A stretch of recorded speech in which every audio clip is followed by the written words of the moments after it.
quiero dar la bienvenida y decir que en el mundo hay dos tipos de personas, los valientes y los que no lo son. Y vosotros sois muy valientes, que habéis salido en un día de clase. Fijaros cómo está todo, pero seguramente que vamos a disfrutar. No en la cantidad, sino en la calidad en lo que nos basamos, ¿no? Entendemos que es un día complejo, está lloviendo mucho y os agradecemos muchísimo que estéis acompañando a nuestra visita estelar, Jon Sistiaga. Estamos encantados, de verdad, de que estés por aquí, en Antequera. Plantaremos otro día que haga sol para que también vengas y veas los dos polos, ¿no? Las dos historias de nuestra ciudad. Y bueno, lo dicho, Antequera Piensa es un foro que creo que ha venido para quedarse y es un orgullo, de verdad, una satisfacción que estés aquí con nosotros, a Joaquín, que te va a interpelar y sobre todo acordaros de vuestras preguntitas que siempre... Ah, ¿lo explicas tú? Venga, correcto. Yo nada más, eso solo, y paso a Cristina que va a comentar algo. Bueno, muchísimas gracias a José Medina Galeote, el concejal de Cultura, por ser el impulsor en todo esto. Además, creo que fue una conversación así, nunca nada es ni causal ni casual, ¿no? Por poner un poco de orden, en primer lugar, agradecer a todas vosotras el que estéis aquí en un día efectivamente complicado, a los profesores y profesoras, que si salir normalmente de la clase es algo siempre burocráticamente muy complejo, pues en un día con esta lluvia lo es todavía más. A los compañeros y compañeras del Ayuntamiento de Antequera, que están haciendo posible que Antequera Piensa, este foro de pensamiento contemporáneo para jóvenes, sea la realidad que es. A un antequerano que se nos ha ido para la capital, Joaquín Torreblanca, agradecer el que en primer lugar por el reencuentro, ha sido muy bonito después de tanto tiempo, y que muchísimas gracias por aceptar la invitación desde Antequera Piensa a estar aquí. Y como dicen los ingleses, and last but not least, es decir, y por último, pero no por ello, obviamente menos importante, sino en este caso al contrario, pues al culpable y el protagonista de esta conversación, que es el periodista Jon Sistiaga, que, ¿cuántos de aquí lo conocen? Porque él juega con ventaja frente a otros periodistas. ¿Cuántos de aquí lo conocéis? ¿A Jon Sistiaga? Lorena, ¿tú no cuentas? Hablo de gente joven.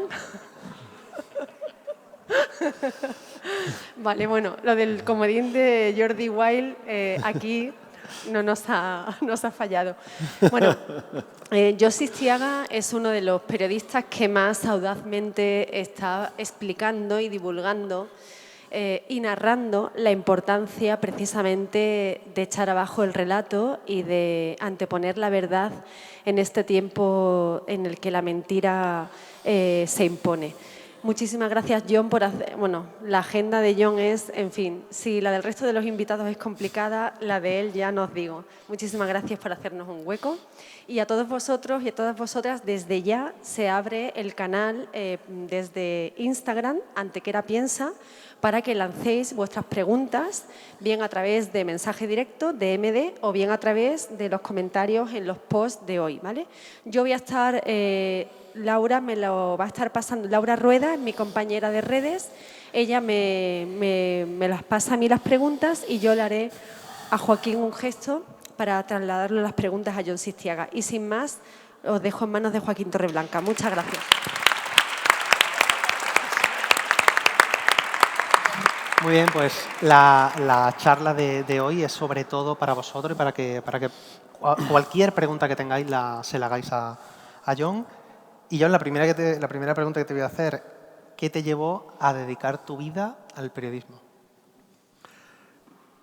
Bueno, pues uno es preguntón, uno es cabezón, uno no se conforma con lo que le dicen sus padres, con las negativas a no hacer las cosas, uno es un poco tocapelotas, como toca ser a vuestra edad, y entonces descubrí que esa forma de ser y de ver el mundo, pues tenía además un oficio, que era el oficio de periodista. El oficio de preguntar y el oficio de no contentarse siempre con la primera de las versiones. Es decir, que cuando nuestros padres nos dicen esto es así porque es así o esto no lo hagas, no pasa nada por decir por qué no. hay que seguir preguntando por qué no se puede hacer. Y creo que esa manera de ver la vida pues me ha enseñado muchas cosas, que no siempre se tiene razón, que hay muchas veces que los padres hacen lo que hacen y con mucha razón para educarnos, pero sobre todo te da una visión de la vida muy poco contemplativa, es decir, muy poco inconformista. Y creo que ahora esto es bastante importante en un mundo en el que a través de una pantalla os creéis que todo lo que os llega a vuestros cerebros es verdad y es un hecho verídico y es una verdad inmutable, y que todos aquellos que se están contando historias en vuestro reel de TikTok y todos aquellos influencers a los que seguís no son ni gurús, ni son grandes consejeros, ni tienen grandes experiencias vitales, ni es irrefutable todo lo que os digan. Me voy a presentar rápidamente. Yo soy periodista, soy reportero, soy novelista, soy escritor, y como periodista estoy obligado siempre a decir la verdad. Como periodista no estoy obligado, o estoy obligado, mejor dicho, a no mentir, a no tergiversar, a no manipular. Así que todo lo que os diga aquí va a ser verdad. En mi trayectoria profesional, y ya llevo 30 y tantos años en ella, me ha pasado de todo, así que puedo hablar de todo. Os puedo mirar a la cara, puedo ver quién de la primera fila está diciéndole al otro, ¿ves? Tienes que hacerle caso, y están sonriendo constantemente. Puedo ver quién del final está esperando que cuente algunos de los documentales que me han visto a lo largo de todos estos años. Y a lo largo de todos estos años he entrevistado a terroristas,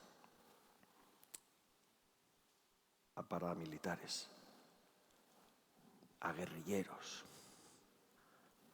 otros les llaman luchadores por la libertad, a talibanes, a yihadistas, a miembros de ETA, del IRA, a narcotraficantes. Me han detenido, me han secuestrado, me han torturado, me han disparado, y todo eso lo podéis encontrar en YouTube o haciendo una búsqueda inteligente en Google. No quedaros solo con lo primero que os meten. Por tanto, todo lo que diga aquí es verdad y es comprobable.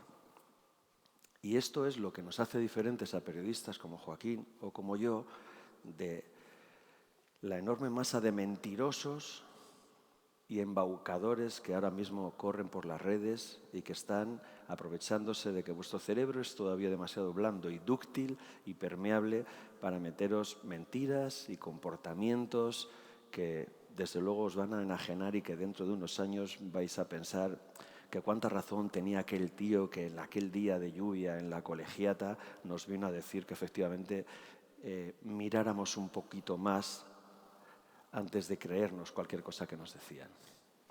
Yo te quería preguntar, porque has estado hablando de la importancia del reporterismo en tu vida y cómo has estado haciendo diferentes facetas dentro del propio periodismo y del reporterismo. ¿Cuántas veces has puesto tu vida en riesgo por contar la verdad? A ver, cada vez que vas a un conflicto, cada vez que vas a una guerra, cada vez que vas a un desastre natural, un tsunami, cada vez que vas a una catástrofe humanitaria, no sé, un ciclón, estás poniendo tu vida en riesgo, estás poniendo tu vida en peligro, especialmente cuando vas a lugares de conflicto, porque desde el momento en que atraviesas una frontera de un lugar en el que hay una guerra, cualquier cosa te puede pasar, aunque tengas el máximo de los cuidados y aunque como periodista ya tengas tanta experiencia que crees que que te las sabes todas, ¿no? Una vez que entras en lo que se llama un teatro de operaciones, es decir, cruzas la frontera seguro, en este lado no hay guerra y en este lado sí, cualquier cosa te puede pasar. Que te disparen, que te detengan en un control, que pises una mina cuando sales a hacer un pis en la cuneta, que se equivoquen porque en tu coche, aunque pones las siglas de televisión, alguien lo confunde y lo dispara, porque un francotirador decide que un periodista vale mucho más que 100 muertos desconocidos para dar visibilidad a su conflicto o para que se hable en las noticias. Por tanto, cada vez que te metes en un lugar de estos, te metes en la mochila al señor miedo, ¿no? Para que te aconseje bien, porque es el mejor compañero de viaje que puedes tener. Por tanto, yo pienso que el miedo es bueno, que reconocer que se tiene miedo es de valientes, que reconocer que tienes dudas es lo más normal. Y yo suelo decir, Jon Sistiaga en las guerras se caga de miedo y por eso está vivo, porque es entonces cuando el miedo actúa y te activa, cuando decides no seguir mirando a los ojos a ese tipo que ves que está inyectado en droga y acaba de quitar el seguro de su Kalashnikov, porque, bueno, si está puesto hasta arriba y además acaba de quitarle el seguro a su arma, es mejor hacerle caso. El miedo te ayuda a no cruzar por la avenida en la que sabes que hay un francotirador haciendo de las suyas. El miedo hace que podamos volver, porque al final el que va sin miedo a cualquier conflicto de estos es el primero en caer. Por tanto, extendiendo este concepto del miedo a todos vosotros, tener miedo de verdad es bueno. Tener miedo renta, porque tener miedo es lo que hace que no tropecéis a la primera. Estar acojonado es lo más normal en esta vida. Lo que no puede hacer el miedo es bloquearos, es frenaros. Y además es que el miedo hay que compartirlo. Joder, tía, es que no sé qué hacer, o sea, tío, ¿qué hacemos? Hay que compartirlo, porque es la única manera de desbloquearte y de tirar para adelante. Pero el miedo, ese primer frenazo, nos hace mucho bien. Además, insisto, reconocer que se tiene miedo es de valientes. ¿Y cómo es el día después de un día de guerra en el que muere algún compañero tuyo? Porque te ha pasado.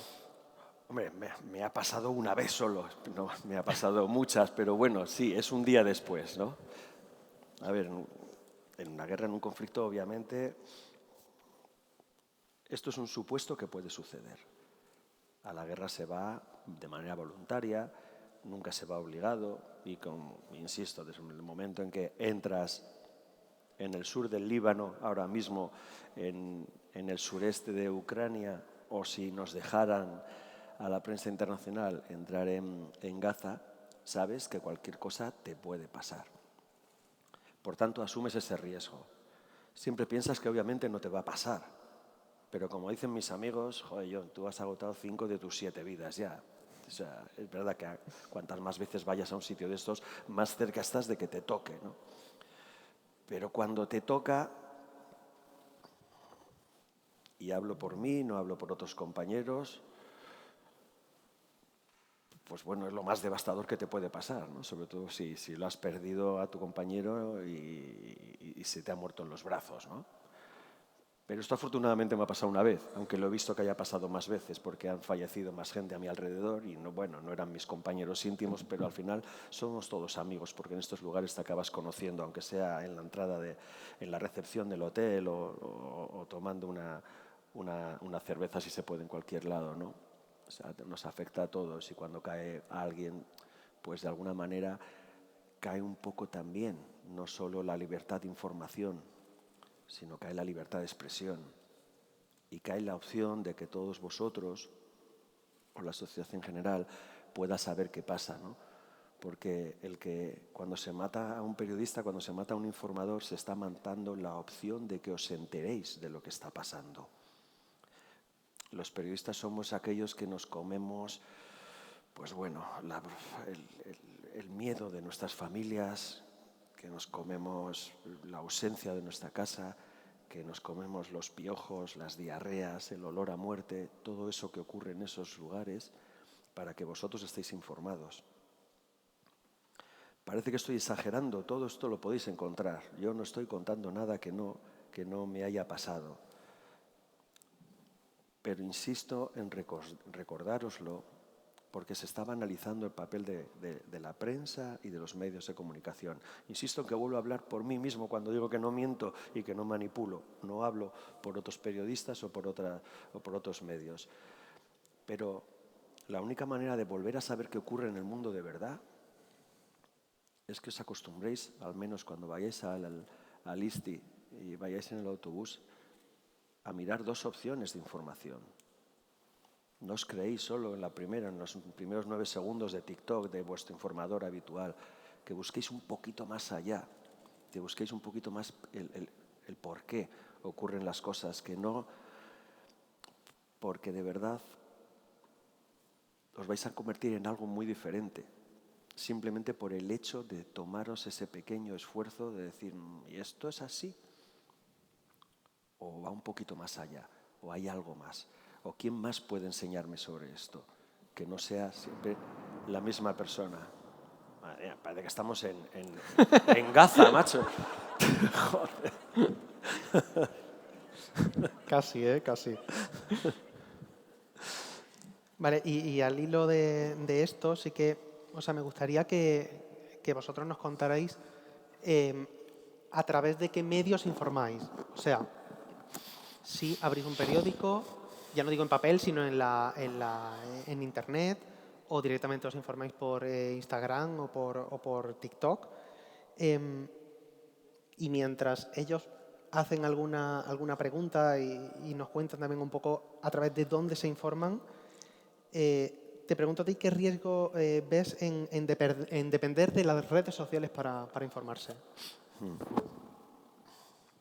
Las redes sociales, cuando llegan, se convierten en una maravillosa ventana al mundo para todos. Pero con el tiempo se ha convertido en una especie de estercolero donde tirar todos nuestros pensamientos a la primera. Es un gran colectivo de verdulerías, con todo respeto para los verduleros y verduleras, en el sentido de que la conversación social se ha derivado al insulto y a la calumnia y el me da igual y todo el mundo opina. Todo el mundo opina. Y esto no puede ser. Todo el mundo puede tener opinión, pero no todo el mundo debe opinar, y más en público. Os reto a que cojáis vuestros comentarios en TikTok o en Instagram de hace 2 años y que los analicéis ahora mismo sabiendo lo que sabéis de aquellos comentarios que hicisteis. Bien de cualquier cosa pública que pasó, bien del nuevo disco de Rosalía, si os gustó o no, o bien de algo que pasó en el ISTI, y que lo veáis ahora a la luz de 2 años después. A ver si os reconocéis en ese comentario. Bueno, pues todo lo que se siembra crece y todo permanece en las redes, todo. Entonces, cuando vertís vuestros comentarios en las redes, estáis virtiendo también, o estáis mal invirtiendo en vuestro futuro, porque eso va a quedar, ¿no? Entonces, las redes sociales tiendo a pensar que pueden en breve tiempo no morir de éxito, pero llegar a su colapso. En Twitter está pasando. Twitter es una red social en la que los que somos adultos nos informamos mucho, pero que ahora ha pasado a ser no solo un basurero gigante de conspiranoicos y de tarados, sino una gran campo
pareció más?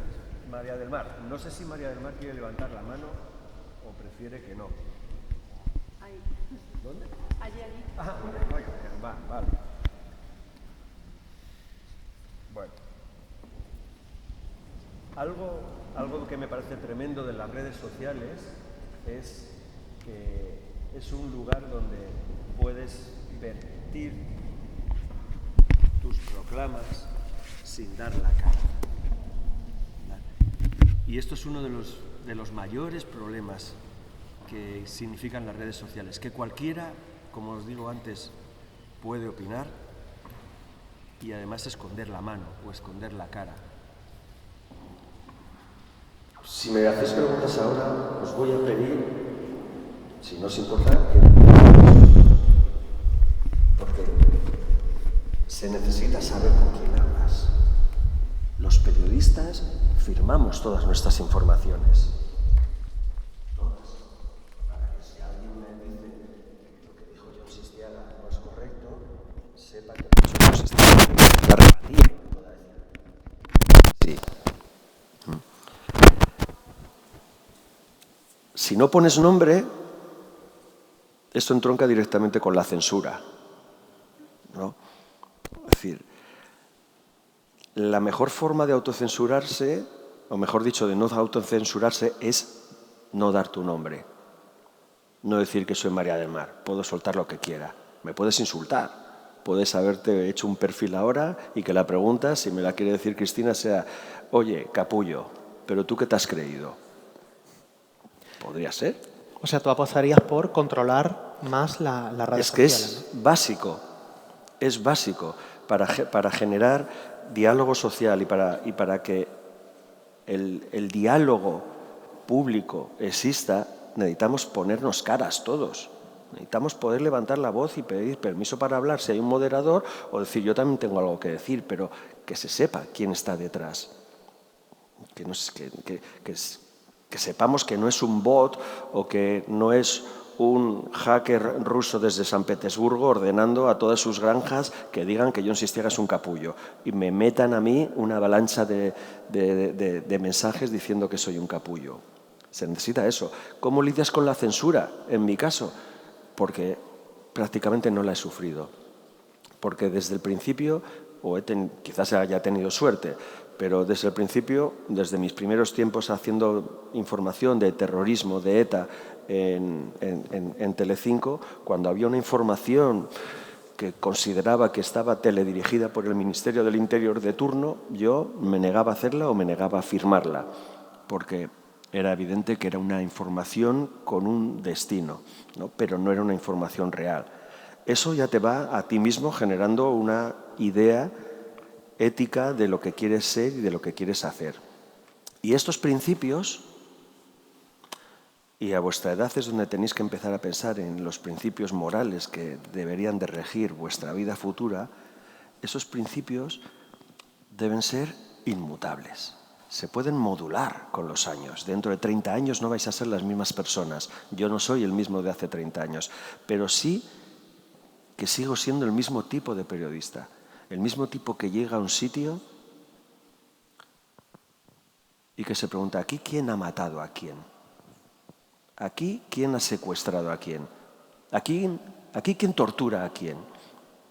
Y si resulta que ambas partes hacen lo mismo, tú tienes que contarlo. No te tienes que posicionar con una de las dos partes. Y esos principios y esas reglas hacen que al final, en mi caso, Marimar, me haya formado o garantizado un nombre, o llámale, no sé, un prestigio periodístico, ¿no? Porque llego a los sitios y no me importa lo que esté ocurriendo, cuento lo que estoy viendo. Y si tengo mis propias preferencias políticas, no sé, si tengo que ir ahora a Gaza y no sé si soy más pro-palestino o pro-israelí, no puedo callarme lo que esté ocurriendo desde el otro lado tampoco. Y este es un poco esos principios que me han regido desde siempre.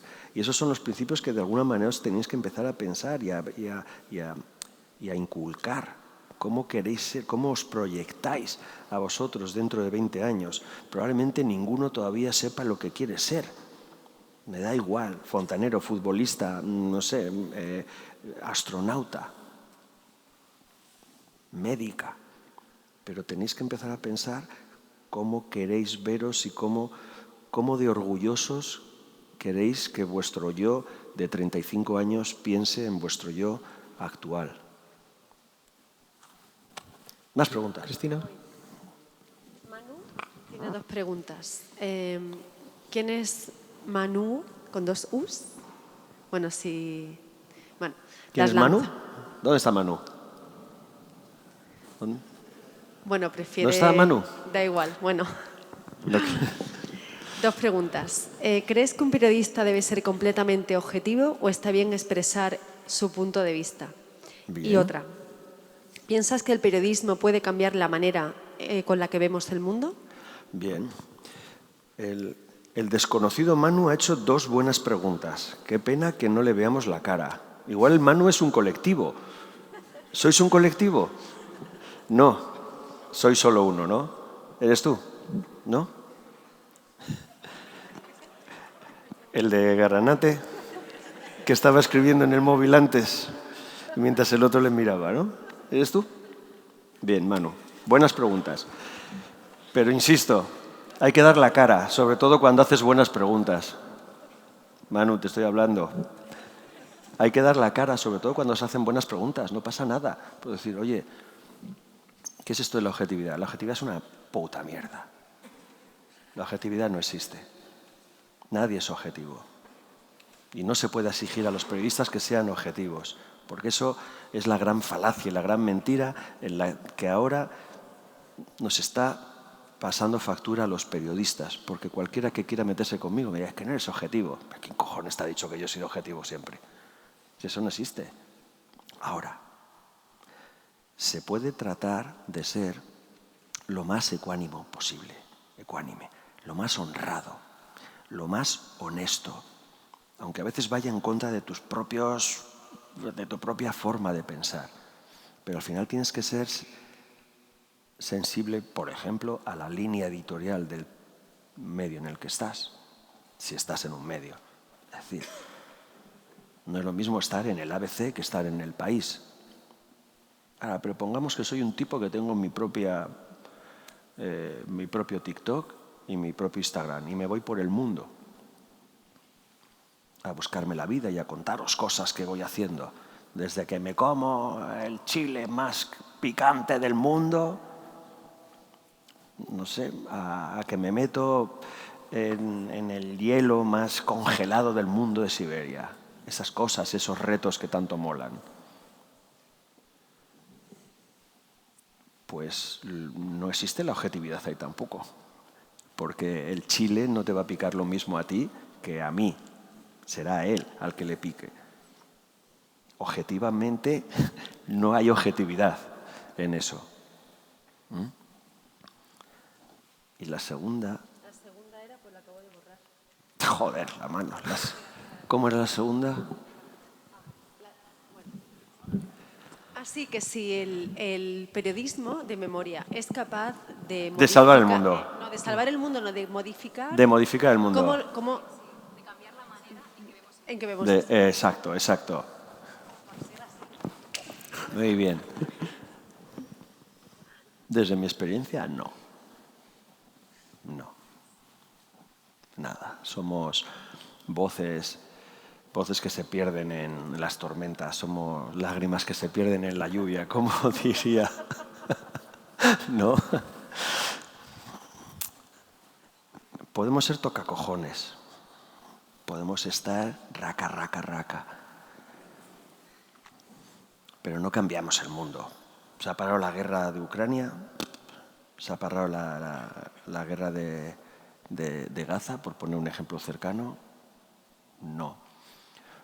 Yo creo que en mi vida profesional solamente en una ocasión he podido sentir la idea de que mi trabajo de verdad estaba generando una corriente de opinión que podía hacer cambiar algo en este país. Y era cuando me tocó cubrir para Telecinco la guerra de Irak en el 2003. Y en ese momento mi cadena, Telecinco, se había posicionado en contra de una guerra en la que el gobierno de entonces, el gobierno de José María Aznar, había decidido involucrarnos. Las otras dos televisiones... Joder, cómo te agradezco, un café. Gracias. Las otras dos televisiones, gracias, principales que existían, que existen en ese momento, Antena 3 y Televisión Española, digamos que estaban alineadas con las posiciones del gobierno. Por tanto, minimizaban lo que estaba ocurriendo en esa guerra. Yo hacía directos con mis compañeros de Antena 3 y de Televisión Española y ellos se tenían que morder los labios para no contar lo mismo que yo estaba contando, que era lo mismo que habíamos visto los tres. O si lo contaban, se arriesgaban a que lo sacaran de allí. O si lo contaban, se arriesgaban a que les modificaran luego sus informaciones desde Madrid. Pero yo sentía que gran parte de la sociedad española había decidido y optado por ver en un ecosistema, en un paradigma donde no hay redes sociales ni móviles, solo televisiones, sentía que gran parte de la sociedad española había decidido ver Telecinco y seguir la guerra por Telecinco, porque éramos los únicos que estábamos dando de verdad, contando de verdad lo que estaba ocurriendo allí. Es la única vez que he sentido que mi trabajo podía valer para algo. El resto de las ocasiones, al final, suelo decir que cada vez que me la juego para ir a entrevistar pues, a un líder terrorista, al jefe militar o al jefe espiritual de Hamas, por ejemplo, el jeque Yassin, el jefe del comando central de las FARC, a un miembro de ETA, a un asesino en serie, te la juegas y cuando acabas la entrevista y dices, bueno, y ahora tengo que salir de aquí, sin que se enfade, sin que me quite la cámara, el micrófono, lo que sea, en el momento en que sales y te sientes ya libre o puedes transmitir tu información, dices, joder, ahora el mundo se va a enterar lo hijo puta que eres, ¿no? Esto te da mucho gusto.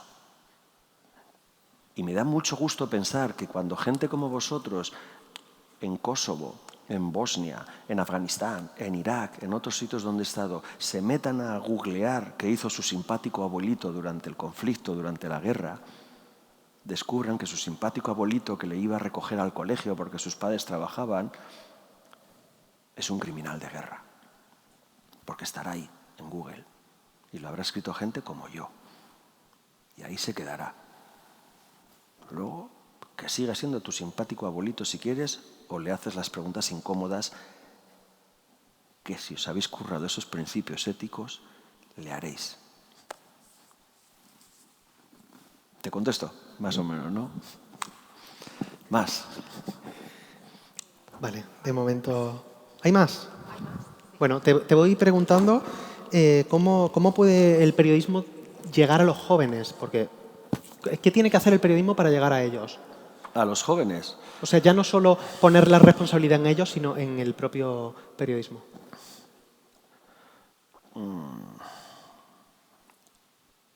Se trata de generar un relato que para ellos sea comprensible y asumible.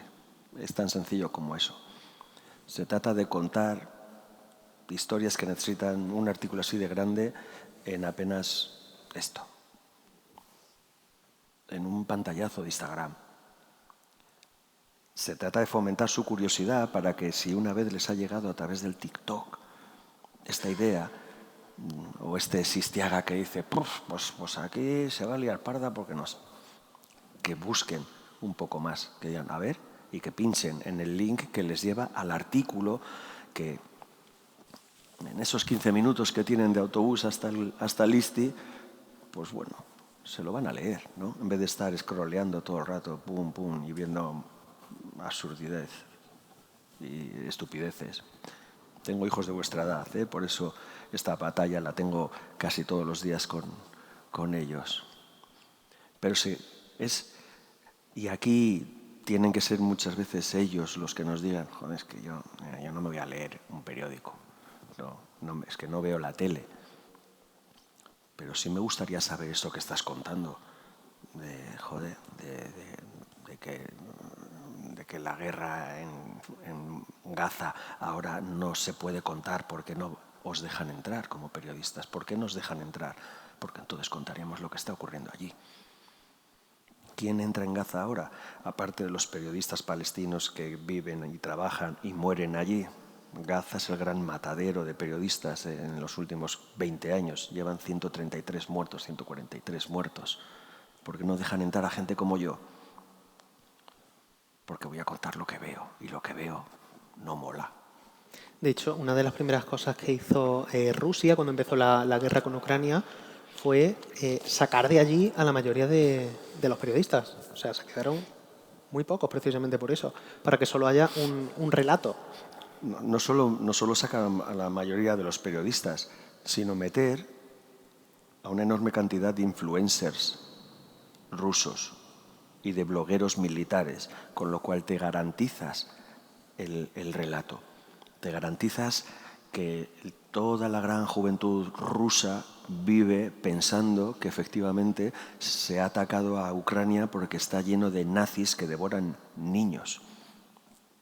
Porque los que te lo están contando son influencers que tienen la credibilidad de todos esos jóvenes, a los que no les tocas ni una coma.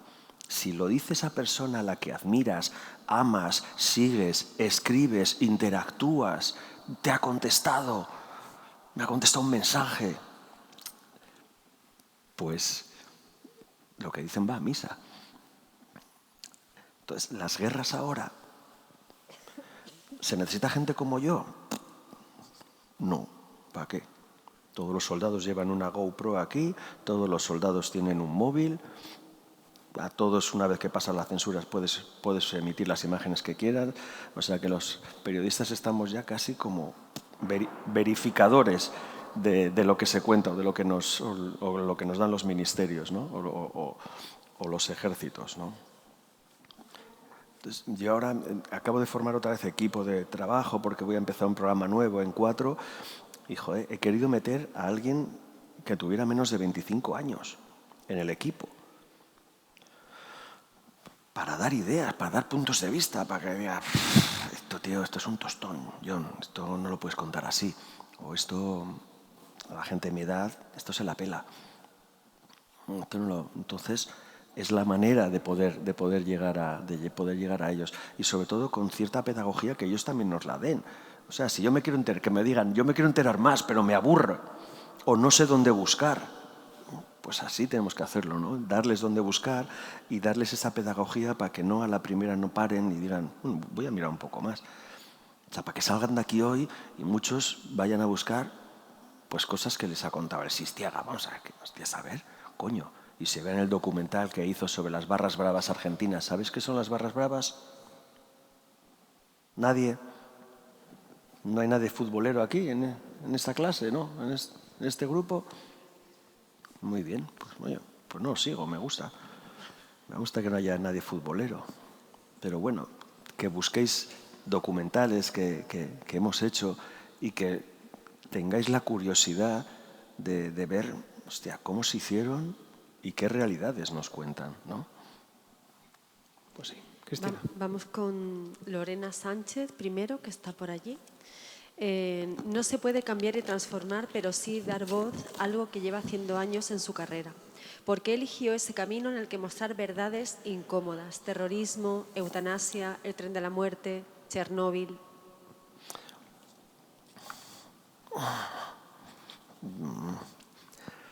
Qué macabro todo, ¿no?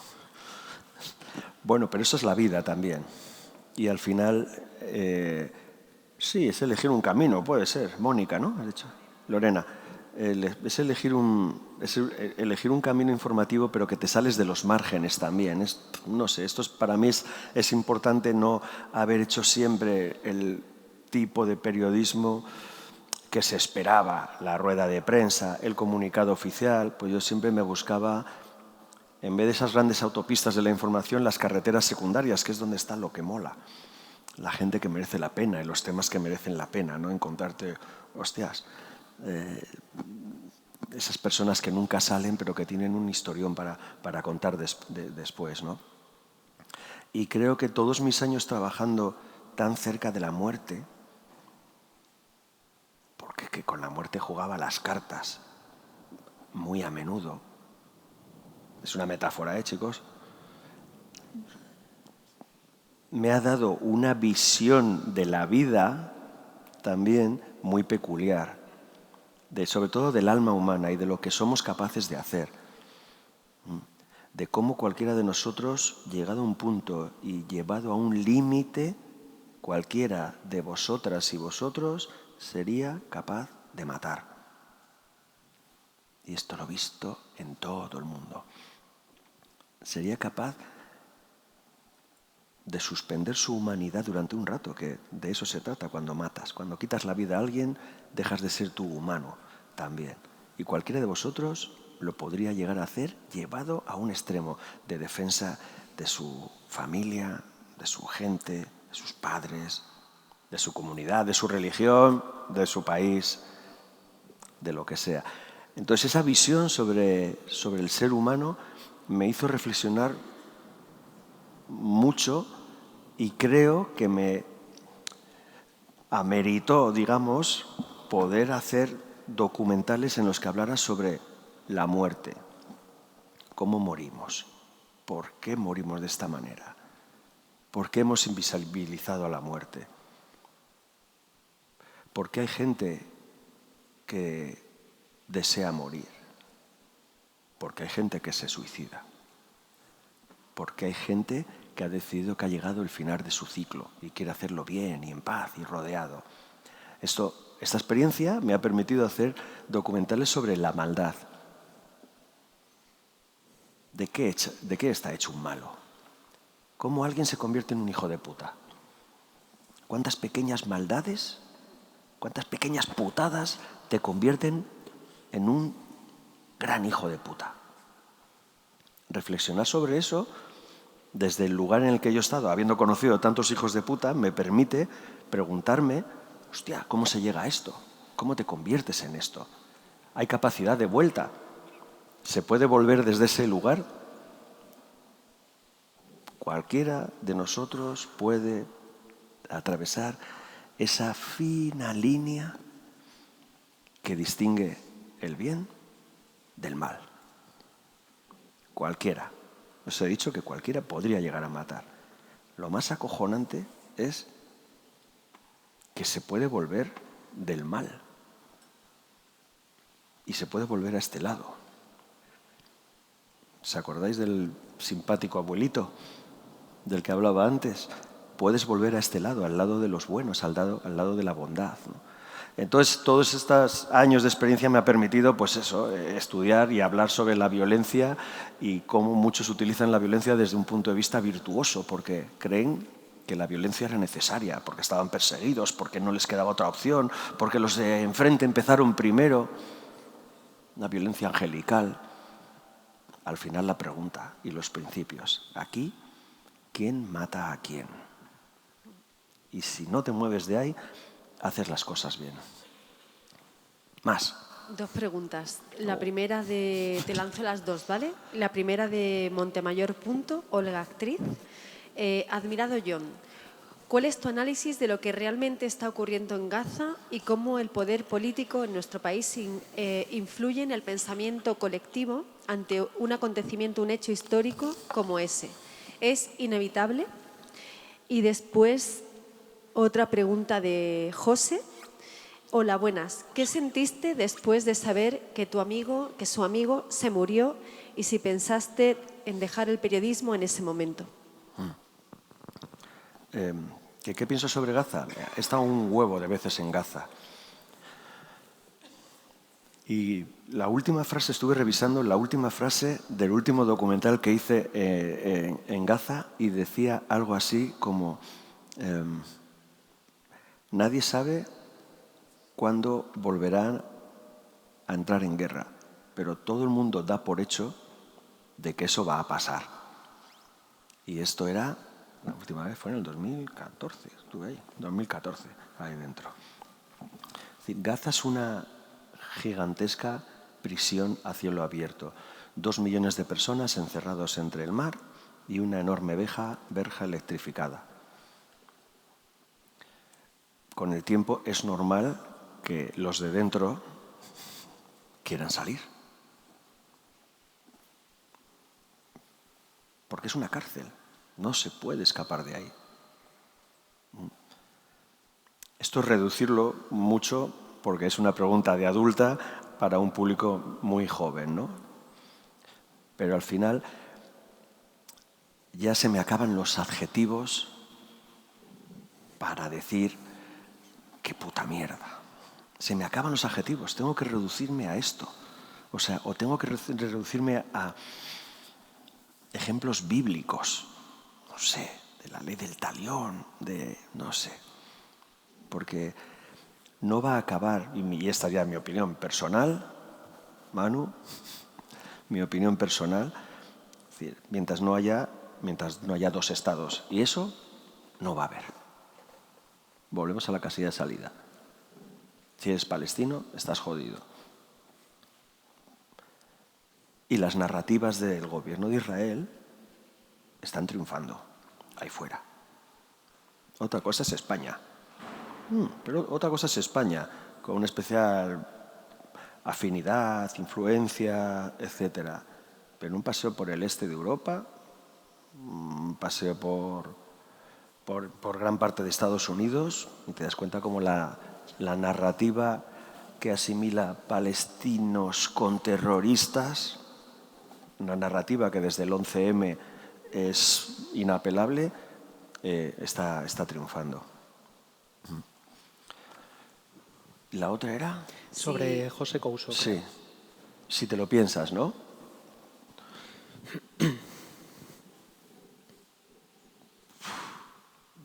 Yo no me lo pensé, o sea, el momento que ocurre todo aquello, yo me da la vuelta a la cabeza, para mí la guerra se acaba y yo lo que quiero es sacar a mi compañero muerto de Bagdad, con todo lo que eso significa. Primero, funcionarios iraquíes que te dicen, necesitas un triple permiso, un cofre de bronce, otro ataúd de plomo y luego el tercer ataúd que no sé qué, tienes que ir el permiso de sanidad, el permiso de exteriores, el permiso de interiores. Como, hostias, tu país se está derrumbando, mañana entran las tropas, tú mañana no vas a estar aquí y yo estoy perdiendo un tiempo precioso.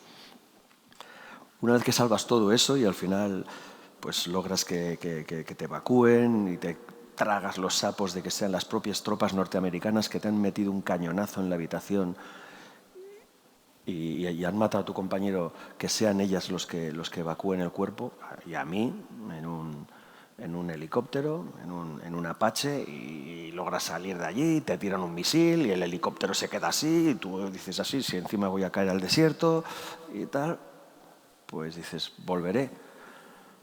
Pues en mi caso volví. Porque yo ya había aprendido la lección antes.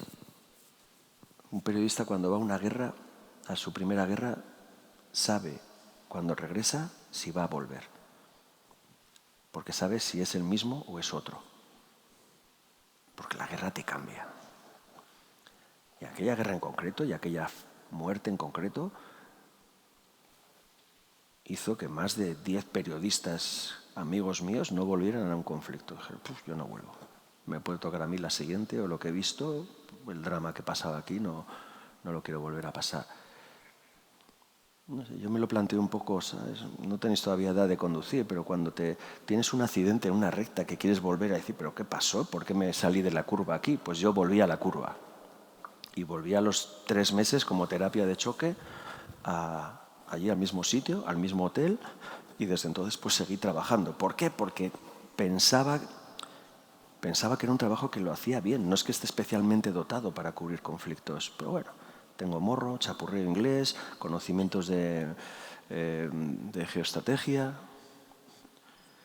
y sobre todo una visión en la que no solo quiero sacar la imagen más impactante en la trinchera, cómo se están disparando o degollando, sino explicar por qué, explicar qué pasa. Me parece más impactante ir a ver cómo han quemado una biblioteca en Kosovo que sacar a 4 muertos kosovares. ¿Por qué? Porque los muertos, además de que están muertos, esto es lo que ocurre en todas las guerras, pero si quemas una biblioteca o quemas una mezquita, como ocurría allí, eso significa que detrás hay toda una estrategia de eliminación de toda una capa social, lo que se llama memoricidio. Si destruyes la memoria de alguien o sus recuerdos, ese alguien no existe. Si destruyes el lugar donde está el archivo bautismal, en nuestro caso, o el archivo en una mezquita, y destruyes todos sus libros, bibliotecas, etc., puedes intentar acabar con todos ellos, que nadie sepa que existían, ¿no?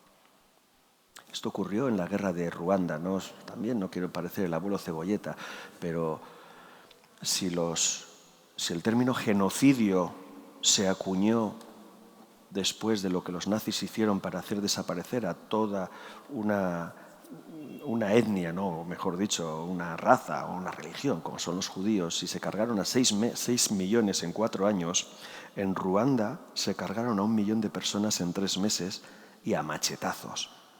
Casi consiguen hacer desaparecer a los tutsis, una etnia que convivía hasta entonces con otra etnia que se llamaban los hutus. ¿Cómo se consigue eso? ¿Cómo se consigue personas que he conocido que eran camareros de bar o eran profesores universitarios o de instituto y al día siguiente elaboran una lista de sus alumnos tutsis o de sus clientes del bar tutsis, y él es el primero en quitarse el mandil o quitarse los apuntes de encima y sale a matarlos? ¿Por qué? ¿Qué pasa ahí? Bueno, pues a mí estas preguntas me siguen interesando y por eso sigo acudiendo a estos sitios donde creo que se necesita contar para que no exista el memoricidio y para que quede rastro de todo lo que han hecho esos hombres malos, aunque fueran malos durante un tiempo solo. Pero hay que dejar constancia. ¿Alguna más?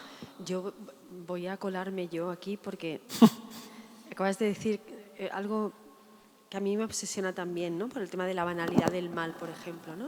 O sea, alguien que se vuelve malo durante un tiempo y es capaz de hacer lo peor, ¿no? Lo que se hizo el genocidio de Ruanda es, efectivamente, se habla poco de la barbarie que allí pasó. Pero ¿tú crees que realmente alguien se vuelve malo durante un tiempo? ¿O la maldad es algo que siempre ha formado parte de La gran de pregunta. ¿Qué opináis? ¿El malo es malo desde que naces? ¿De ahí tenéis compañeros, compañeras malas que van a ser malas siempre toda su vida? Es importante el grado de maldad. No es lo mismo ser un cabrón, ¿no? En clase que, yo qué sé, que molesta, que incomoda, que no te deja hablar, ¿no? Que no te... a coger un machete y matar a una persona. Es decir, es que no es lo mismo matar de esa manera que incluso dando un tiro. No es lo mismo. No es lo mismo. Esto plantea la idea entonces. Alguien que coge un machete y se carga a 20, como en Ruanda, o un terrorista de ETA que le pega 2 tiros a un concejal, ¿es malo? En el momento en que está cometiendo esa acción, desde luego. Porque no hay religión en el mundo mundial ni sociedad que no tenga claras varias cosas.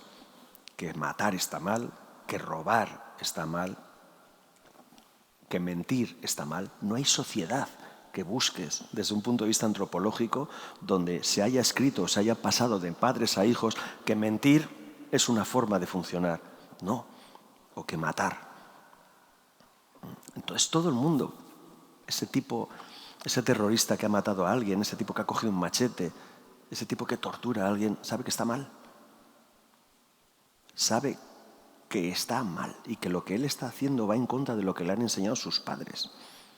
Pero decide hacerlo. ¿Y por qué? Esa es la pregunta. ¿Por qué? Porque le han convencido. Porque se ha autoconvencido de que es necesario. de que es mejor atacar primero, de que es un elegido, de que es alguien del que se espera mucho. Esa persona mala que, como decía antes, ha suspendido su humanidad en el momento de matar, ¿puede volver a ser una persona humana en el sentido más filosófico? Yo digo que sí, porque los he conocido, porque he conocido a los que han vuelto. Pero para eso necesitas pasar unos cuantos tránsitos. Primero, reconocer que lo has hecho. Segundo, pagar por ello. Si no pagas, no vale. Y tercero, reconocer no solo la inutilidad de tu acto, no solo que no sirvió de nada, sino reconocer que estuvo mal, que está mal. Esto, por ejemplo, se echa en falta todavía en el País Vasco, en algunos miembros, exmiembros de ETA, que ya no existe, y en alguna de la gente que lo apoyó. Ese pasito ético de decir, mierda, nos equivocamos. Ya sabemos que está mal, coño. Sí, nos lo han enseñado.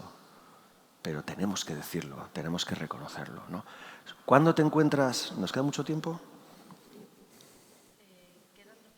Dos preguntas. ¿Cuándo te encuentras con alguien que dices, esto no vaya, no hay nada que hacer? ¿Hay malos puros? ¿Hay malos de verdad que dices, qué hijo de la gran puta? Pues sí. Pero para eso necesitas tener un grado de psicopatía, lo que llaman muchos la triada oscura, ¿no? Una mezcla de narcisismo, de estrategia, y de esos hay unos cuantos. Y esos sí que son incurables.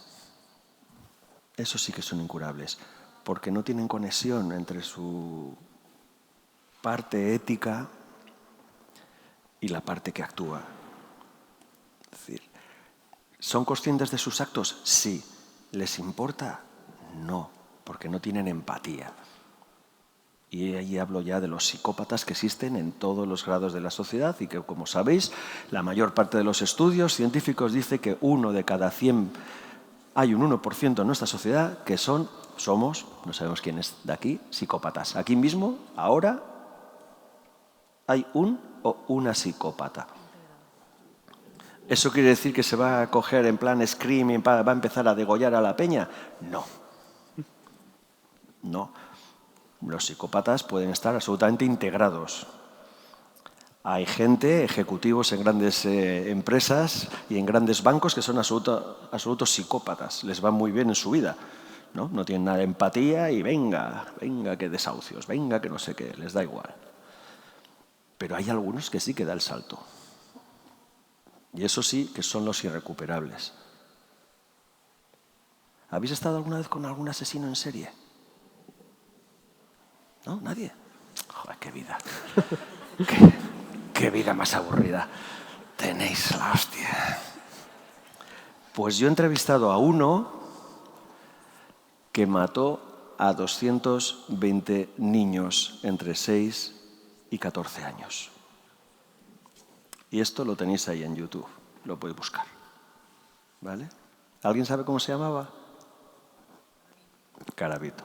José Alfredo Garavito. John, te voy a interrumpir porque esta pregunta va sobre ese tema. La hace Rocío González, que no sé. Rocío, vale, muy bien. Vale, dice, hola, vi la entrevista a Garavito y quería saber qué sentiste en el momento en el que una persona así te da recuerdos para tus hijos.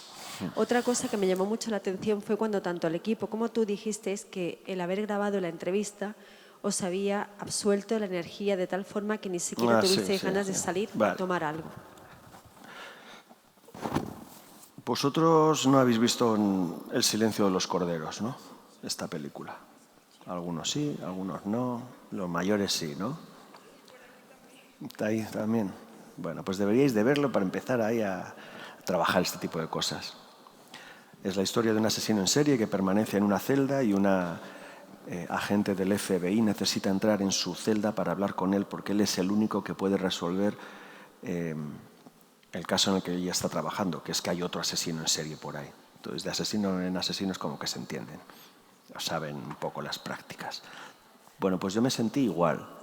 Me sentí la tía del FBI, Clarice Sterling, que entra en la celda de Aníbal Lecter. Entonces, este es un tipo que permanecía en prisión de máxima seguridad, como en las películas, mono naranja, con las esposas en las manos, las esposas en los pies.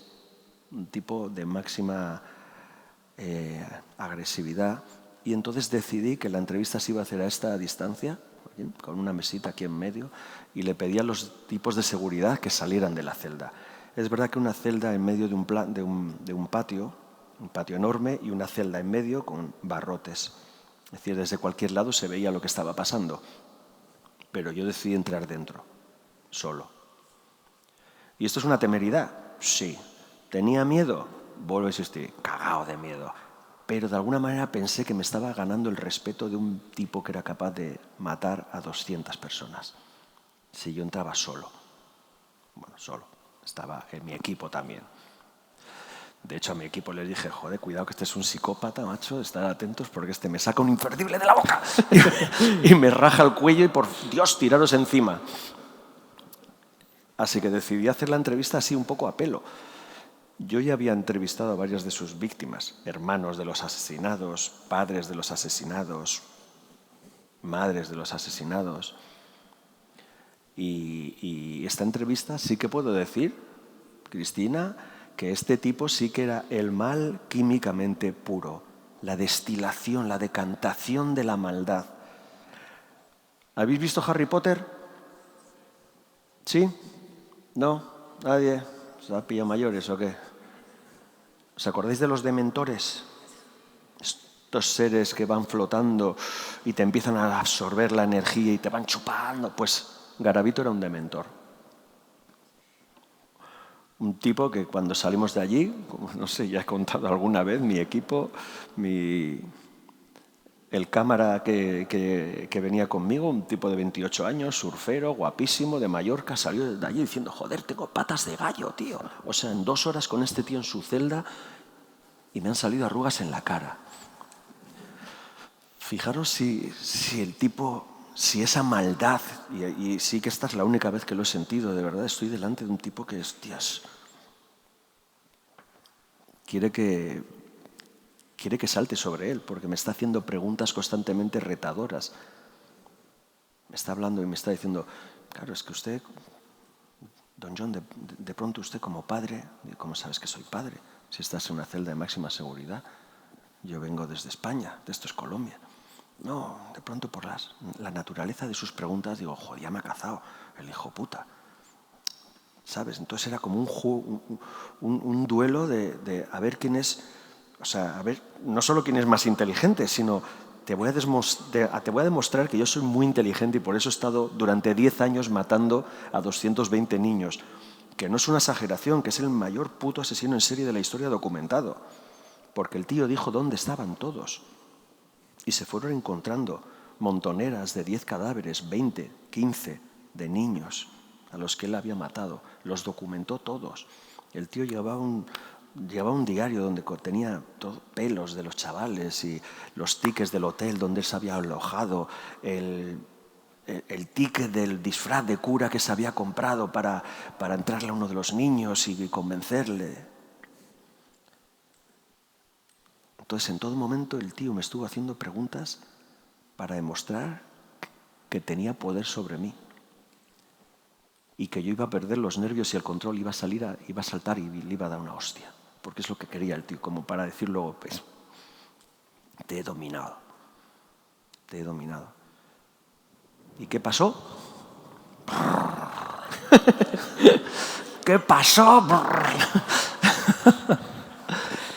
Que no lo consiguió, que tuve una pedazo de entrevista de la hostia, que salí de ahí con una exclusiva mundial, que llegamos al hotel allí en plena zona de Valledupar, Colombia, la zona del Vallenato, nos vamos de juerga, tenemos una exclusiva de la hostia, y por la noche en el hotel, dije, joder, yo estoy súper cansado, macho, no puedo ni moverme, es que estoy como si me hubieran dado una paliza.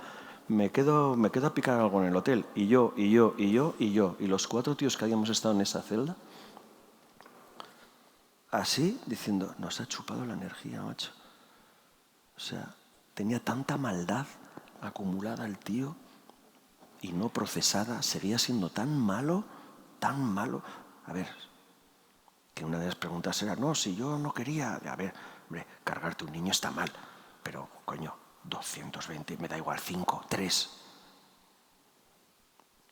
Eras completamente consciente de lo que hacías en cada uno de tus asesinatos, hijo de puta. Pues al salir de la celda, y como no había conseguido que yo perdiera mis nervios ni mis estribos, todavía lo intenté una vez más. Y el tío, según se iba, le coge la policía, le pone las esposas en el suelo, no sé qué, y el tío y según se da la vuelta y me dice, don John, recuerdos para sus hijos. ¿Cómo os quedáis? Aún así me agarré a la puta barra de cerdo, que hijo de puta. Bueno, pues esa sí que era la maldad extrema de la que hablábamos antes, ¿no? La pregunta sobre los malos, la maldad, esa sí que es la maldad extrema. Pero esto no me lo he encontrado nunca en 40 años de carrera. Nunca algo así. Nunca. Bueno, se nos acumulan, el pobre de Joaquín está aquí, que él se ha preparado su fondo de armario. Bueno, voy a unir dos y ya que cierres tú, ¿vale? Voy a unir la pregunta que lanza Cristina Sierra Romero sobre el pseudoperiodismo, ¿no? Que, bueno, los influencers que cogen un dispositivo y juegan a ser periodistas, ¿no? Y lanzan burradas y la generación de relatos, ¿no? Y la voy a unir con, a ver cómo digo esto, TuFacConf, López... ¿De verdad estos nombres? ¿Por quién se pone estos nombres, de verdad? ¿Crees que todos los periodistas dicen la verdad? Si tu trabajo te lleva a situaciones en las que son peligrosas... Bueno, vamos a quedarnos con la primera. ¿Crees que todos los periodistas dicen la verdad? Bueno, se pueden mezclar las dos, efectivamente. No, todos los periodistas no dicen todos la verdad. De hecho, hay muchos malos periodistas y muchos periodistas que no sé por qué les seguimos llamando así, periodistas. Yo sigo preguntándome por qué, si eres médico y te dejas una aguja en una operación, pues tendrás probablemente que ir a juicio o pagar una indemnización, o si eres arquitecto y se te cae un puente, probablemente no solo te quitan la licencia, sino que además pues también acabarás yendo a juicio. Sin embargo, en algo tan sensible como el periodismo puedes mentir que no tienes consecuencias. Es más, se está instalando una nueva forma de relacionarnos que, a diferencia del buenismo, que es esa construcción inventada para tratar de acabar con la supuesta superioridad moral de la izquierda, podríamos llamarle malismo. El malismo es la cultura del zasca, es la cultura de los memes hijos de puta. El malismo es meterse con la gente porque sí y reíros. A la pregunta de estos influencers, son como esos malos periodistas que cuentan mentiras. Pero ellos también lo hacen conscientemente. Entonces, ya no es que has dado una información errónea, no, vives de eso. Y vives de que vosotros, chavales, sigáis a youtubers famosos, muchos de estos encuadrados en la machosfera, o lo podríamos llamar en la bulosfera, y que necesitan cada vez soltar mayores burradas, porque si no el algoritmo les perjudica. Porque ellos viven de monetizar con vosotros sus mentiras. Ellos viven de que cada vez más os suméis a youtubers de estos que ya tienen 500.000, que tienen 1 millón, que tienen 2 millones, porque así YouTube, pum, pum, pum. ¿Y cómo se mantienen ahí? Soltando burradas, para que vosotros sigáis interactuando con ellos. Para que el algoritmo vea que lo que tú tal, si sigues a este y este sigue a aquel, os conecta y ese tío sigue diciendo salvajadas a cada vez mayor, porque tiene mucha competencia. Tiene mucha competencia. Entonces, esto no los podemos considerar informadores, ni mucho menos periodistas, y no porque haya que hacer una carrera, que la carrera de periodismo es una mierda, pero sí que necesitas al menos tener las herramientas básicas de contestarte a ti mismo por qué estoy haciendo esto, ¿no? O qué quiere decir esta información, hacerte las 5 preguntas básicas: qué, quién, cuándo, dónde, cómo, por qué. Eso es un titular. Y estos influencers o comunicadores no lo tienen. Y ahí, además, se ha puesto de moda otro palabra, otro constructo que Cristina y yo pues, aborrecimos, que es el de creador de contenido. Creador de contenido, mis cojones. Perdonad, ¿eh? ¿Qué es crear contenido? ¿Qué es crear contenido? O sea, nada, yo soy un youtuber y yo suelo ir, me bajo la bragueta, me la saco y esto es un contenido, porque mola, cada vez me siguen más gente, se ríen, se descojonan y yo monetizo y a partir de ahí, además, pues con la chorra fuera digo una chorrada y encima ya me convierto en el reportero de la chorra fuera. Pero me funciona y cada vez me ven más. Y esto es tan estúpido como eso. Y en estos momentos somos, porque yo no puedo escaparme tampoco, víctimas de un algoritmo que promociona sobre todo las palabras gruesas, los insultos, las banalidades, las mentiras. Es imposible desmentir una mentira que ya se ha instalado en vuestros dispositivos portátiles, porque corre mucho más lento que la mentira. O sea, la verdad corre mucho más lento que la mentira. ¿Más? Sí. Creo que quedan 2. La última, bueno, la penúltima y la última la responderé yo también, como hice el primer día. Para los dos, incluso Joaquín, porque como has participado poco por la participación de los chavales y chavalas, pues si quieres responder tú también. Pregunta del concejal de Cultura sobre la vinculación de, bueno, lo que antes se llamaba, para acuñar el periodismo, el cuarto poder, ¿no? La vinculación que el periodismo mantenía con los valores democráticos. Y si lo pensamos desde la hora, con todo esto de la generación de narrativas, de relatos, según sea la cabecera que las lanza, según sea el creador de contenido que los promueve o promulga por redes sociales, si hoy en día, con todos estos mimbres de la mentira, la maldad, la verdad, los relatos, las narrativas, hay cabeceras o hay periodistas que tienen el poder como para quitar a alguien o poner a alguien en un parlamento, ¿no? Llevar a alguien a un gobierno. A gobernar. Yo discuto que el periodismo haya sido una pregunta de adulto, ¿eh? No solo de concejal, sino de adulto, ¿eh? Discuto que el periodismo haya sido el cuarto poder, como se decía, ¿no? ¿Sabéis los otros 3 primeros cuáles son? El legislativo, el judicial, el del gobierno, ¿no? Y el cuarto poder, la prensa. Yo discuto que siempre lo haya sido, pero desde luego ahora sí que podemos decir que hay un cuarto poder oscuro, que son las redes sociales. Y ese cuarto poder funciona de manera, como digo, oscura y no está como contrapeso de los otros 3.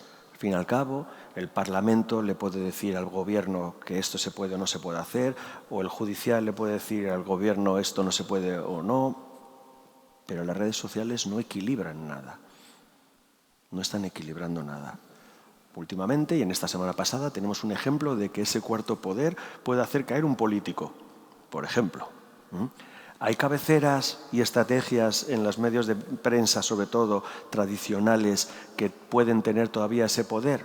Podrían tenerlo. ¿Por qué? Porque todavía los que hacen política son adultos y los adultos siguen pensando que tienen que leerse todos los días el editorial del País y el del Mundo y el del ABC. Y ahí, en determinados cajones de determinados directores, es donde se pueden guardar algunas cosas que habrá que sacar cuando alguien decida, ¿no? yo hablaría de un quinto poder, pero que metería como cuarto, ¿no?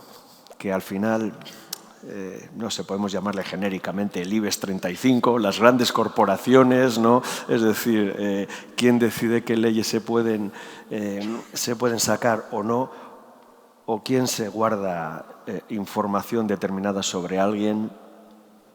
Este joven político que está empezando ahora, que tiene proyección, vamos a guardarnos esto que sabemos de él, vete tú a saber dónde llega este tío y en cualquier momento podríamos chantajearle. Esto es lo que hacía Villarejo, ¿no?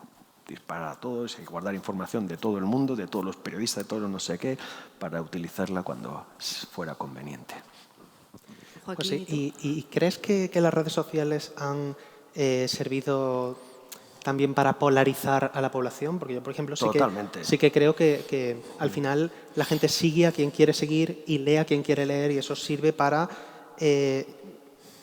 polarizar mucho más a la población y llevar a un extremo o a otro a todo el mundo. Claro.